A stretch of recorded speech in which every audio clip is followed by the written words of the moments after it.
Aceh adalah Serambi Mekah, betul? Aceh adalah kakak tertua bagi bangsa Indonesia, betul? Islam pertama kali masuk ke Indonesia lewat Aceh, betul? Kerajaan yang Islam yang pertama ada di Perlak Aceh, betul? Betul? Betul? Ibnu Battuta 7 abad yang lalu sudah sampai ke Aceh, bercerita tentang kerajaan Islam Aceh Samudra Pasai, kerajaan Islam tertua di Nusantara. Wali Songo itu dulu asalnya dari Aceh. Kerajaan Majapahit yang telah rusak mengundang Maulana Malik Ibrahim, seorang ulama yang sangat alim dan terkenal di kerajaan Pasai.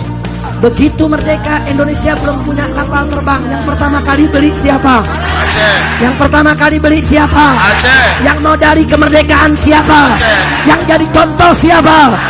Takbir! Allah